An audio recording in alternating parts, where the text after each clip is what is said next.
name's Alan Hornblum. I'm a Philadelphia-based author who has written books on things running the gamut from organized crime to Soviet espionage. But for the purposes of this meeting, I've written 2 books on the history of using prison inmates as test subjects. You may be familiar with one or both of them. I'm working with a couple colleagues now on the history of using institutionalized children as test subjects for research, and I can assure you some of the material I'm finding is quite astounding, including the fact that Nobel Prize winners went to institutions for the feeble-minded to use them as test subjects.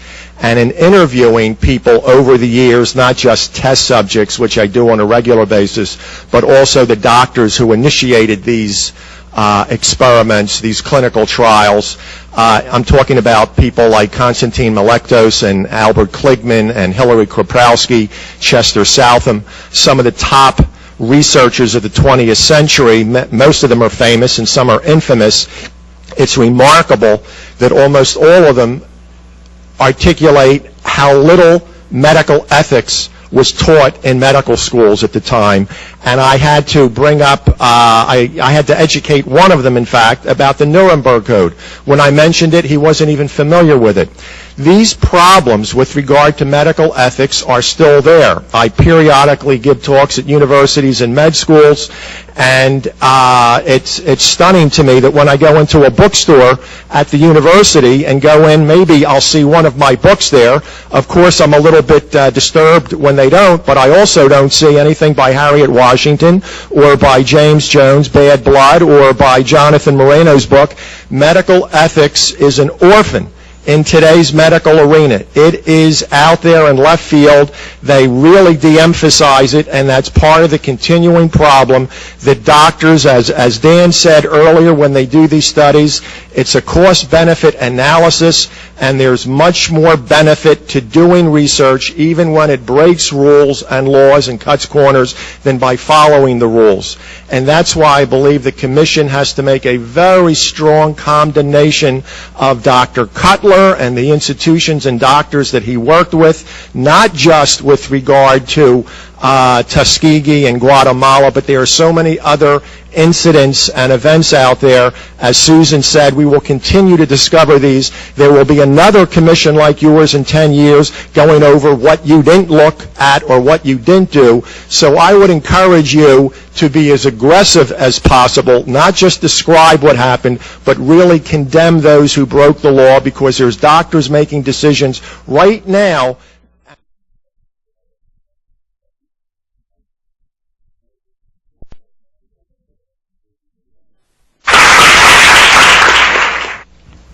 My name is Catherine Nestor, and I'm from Pennsylvania.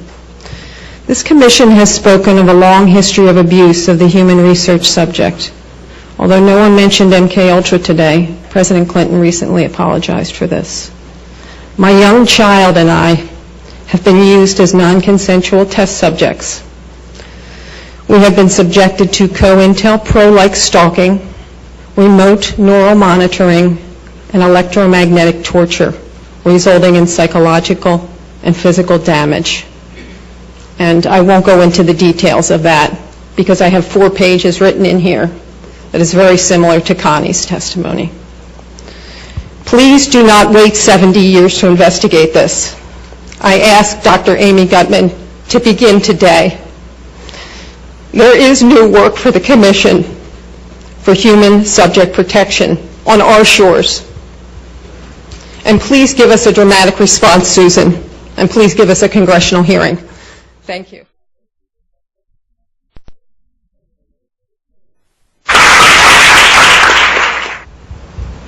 Good afternoon. My name is Connie Marshall.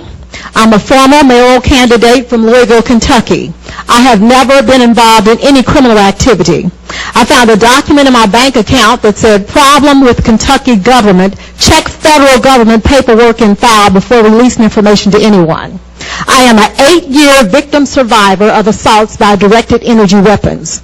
The torture I've experienced consists of body overheating, body extremely cold, seizures, heart pain, earaches, itching behind eyes, burning behind eyes, swelling, headaches, involuntary movement of my limbs, exhaustion, speeding and heart racing, hair coming out by the handfuls as if I've had chemotherapy, mind paralysis, being hypnotized or placed in a trance-type state, being tracked by a drone or satellite, controlled dreams, sleep deprivation, V2K, which is voice to skull, projected sound, extreme muscle spasms, and extreme muscle cramps, being made to fall down, blue circles around the pupils of my eyes, and I'm here and you can look at them if you like, low frequency noises in my home, high frequency noises in my home, sexual stimulation, numerous electrical appliances in my home are destroyed, 4 computers, 2 fax machines, 7 telephones, 4 CD players, VCR, DVD players, electrical igniter switch on my furnace, washer and dryer, air conditioner, also my car radio, CD player, and engine were destroyed.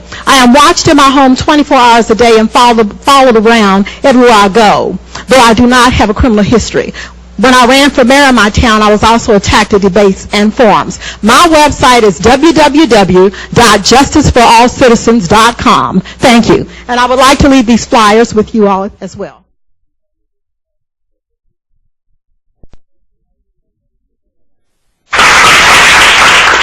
Hi, I'm Deborah Paulson from Kenosha, Wisconsin. I'm going to refer to a paper from Professor McCoy at the University of Wisconsin on no-touch torture.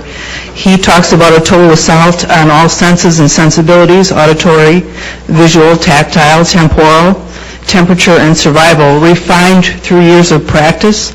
Sensory disorientation relies on a mix of sensory overload and sensory deprivation via banal procedures, isolation, then intense interrogation, heat and cold, light and dark, noise and silence, for a systematic attack on all human stimuli.